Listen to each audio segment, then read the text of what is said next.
할렐루야, 아멘.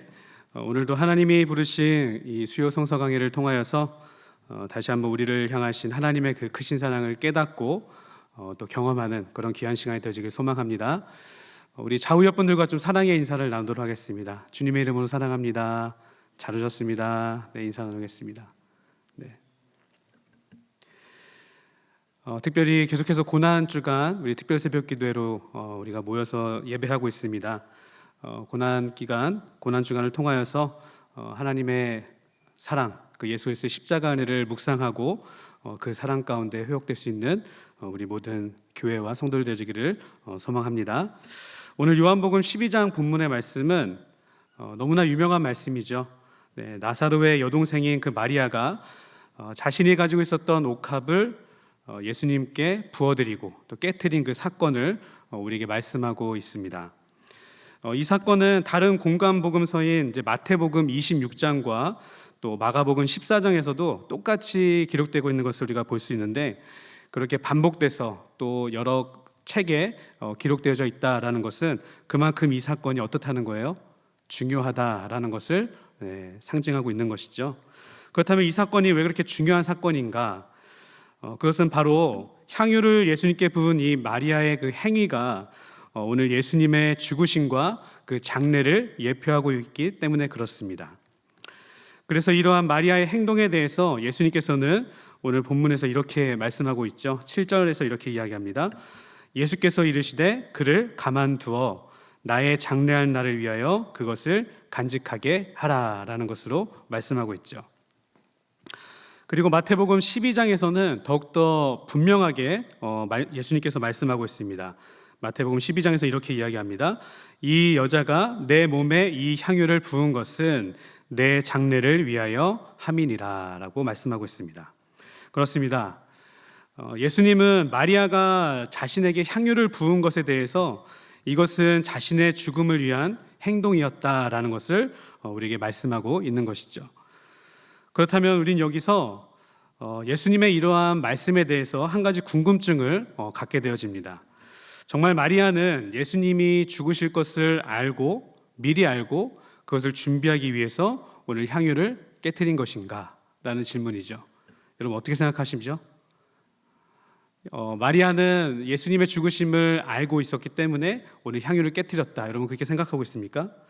이것에 대해서 맞다 또 아니다라고 우리가 단정지어서 이야기할 수는 없겠지만, 성경을 통해서 알 수 있는 것은 그 어떤 복음서에서도 마리아가 예수님의 죽으심을 미리 알고 그 장례를 위해서 의도를 가지고 향유를 깨트렸다라고는 말하고 있지 않다라는 것을 우리는 발견할 수 있습니다.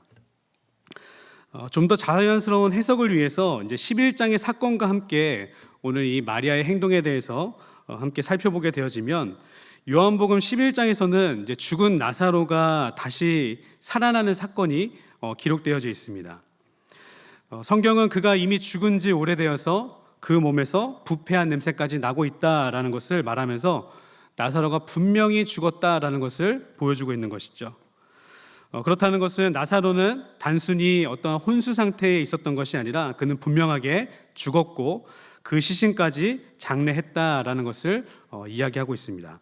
그런데 여기서 놀라운 일이 벌어지고 있는 것이죠. 바로 예수님께서 그 죽었던 나사로를 다시 살리신 사건입니다.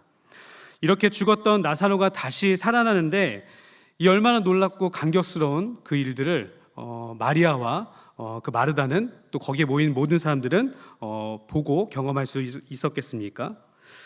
마리아는 자신이 죽었던 오라버니가 그 나사로가 다시 살아나자 이제 감사해서 예수님을 위한 식사 자리를 준비하게 되어집니다. 그리고 장례식에 함께 있었던 그 모든 사람들을 그 자리에 초대하게 되어지는 것이죠. 예수님을 인해서 장례식이 잔치의 자리로 바뀌어지는 것을 우리는 보게 되어지는 것이죠. 그래서 오늘 본문 2절에서도 이렇게 이야기합니다. 예수를 위하여 잔치할세라는 것으로 이야기하고 있죠. 그래서 이 자리는 자신이 가지고 있었던 마리아는 이 자리를 통하여서 자신이 가지고 있었던 그 옥합을 깨트려서 예수님께 부어드렸다라는 것을 이야기합니다. 결국 마리아는 나사로를 살리신 예수님에 대한 그 감사의 마음을 가지고 오늘 자신이 귀하게 여기고 있는 그 향유를 깨뜨렸다라는 것을 그 향유를 깨뜨린 그 목적과 동기를 우리는 그렇게 살펴볼 수가 있다라는 것이죠. 그렇다면 예수님은 마리아의 행동에 대해서 왜 이렇게 말씀하고 있는 걸까요? 그는 내 죽으심과 내 장례를 위해서 준비한 것이다 라는 것으로 왜 이렇게 말씀하고 있는 것일까요? 마리아는 실제로 예수님의 죽으심을 생각하고 이렇게 행동한 것은 아니었습니다. 하지만 예수님은 이러한 마리아의 행동을 통해서 한 가지를 함께 말씀하고 있다라는 사실이죠. 그것은 바로 자신은 기름 부음 받은 메시아이며 또한 앞으로 자신의 죽음을 통하여서 온 인류에게 바로 구원의 길이 열리게 되어진다라는 그 사실을 오늘 말씀하고 있는 것이죠. 실제로 오늘 이 사건이 일어난 장소가 이제 베다니다라는 것으로 이야기하고 있는데, 베다니는 예루살렘에서 3km 정도 떨어진 곳으로서 예수님은 이 다음 날 이제 성경의 말씀을 이루기 위해서 이제 나귀 새끼를 타시고 예루살렘에 입성하게 되어지죠. 이것을 우리는 이제 12절 말씀부터 보게 되어집니다. 우리는 이날을 종려주일이라고 기념하고 있고, 그렇게 5일이 지난 금요일이 되어서 오늘 마리아의 향유 사건에서 말씀하셨던 대로 예수님은 이제 십자가에 못 박혀 죽음을 당하게 되어지는 것을 볼 수 있습니다. 예수님은 33년이라는 공생의 짧은 삶을 살면서 단 한 가지의 목적을 위해 전진하고 또 걸어가셨습니다. 그것은 바로 십자가이죠. 예수님은 자신의 죽음으로 온 인류가 하나님으로 나아갈 수 있는 그 구원의 길이 열리게 되는 것을 아셨기에, 또한 그것이 자신을 보내신 하나님의 뜻이라는 것을 분명하게 아셨기에 예수님은 오직 하나님의 뜻에 순종하며 그 십자가의 길을 걸어가셨다라는 것을 우리는 성경을 통해서 볼 수 있습니다.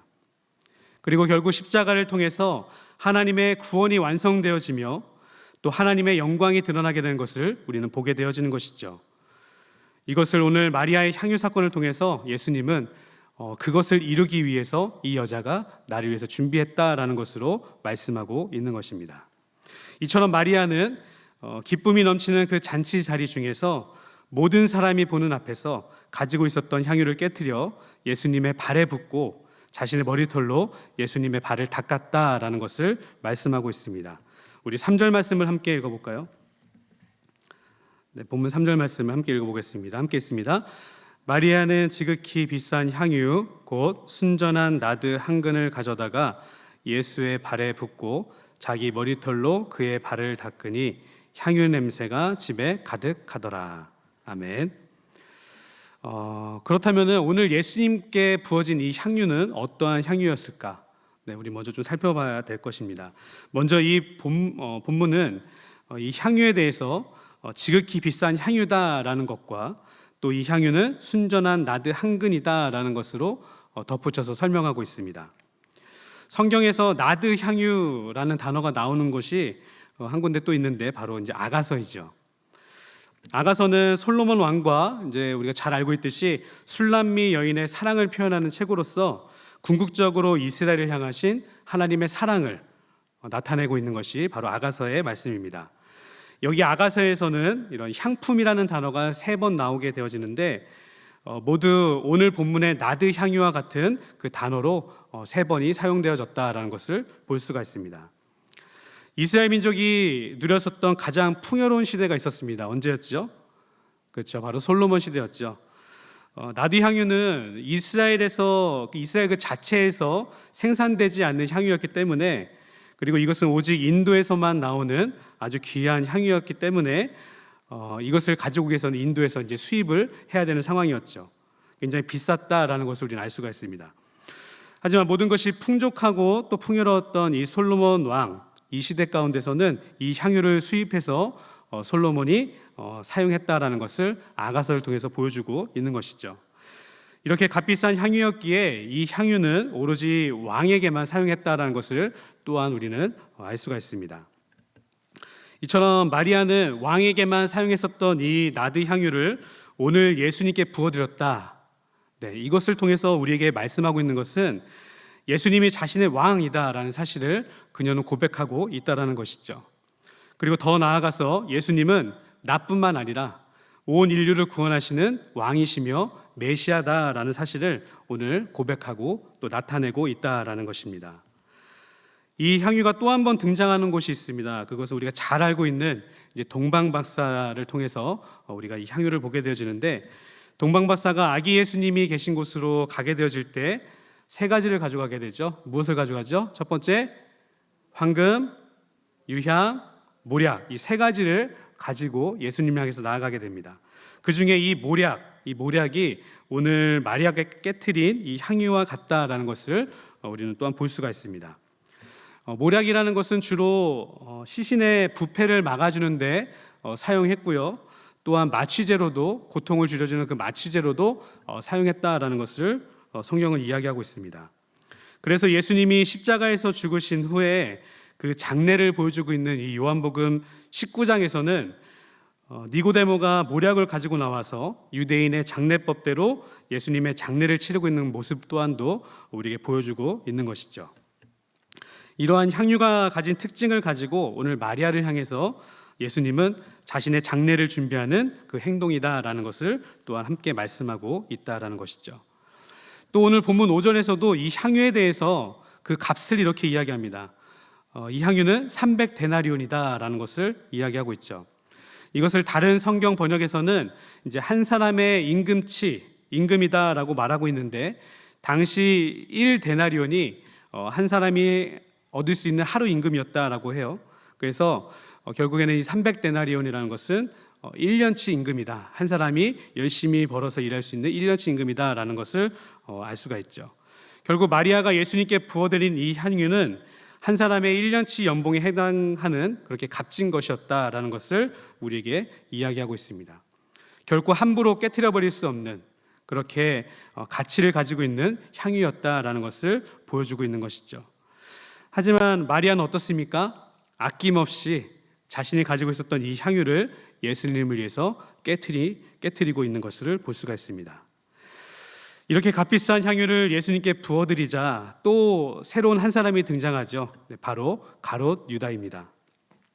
4절과 5절에서는 가롯 유다에 대해서 이렇게 이야기합니다. 제가 읽겠습니다.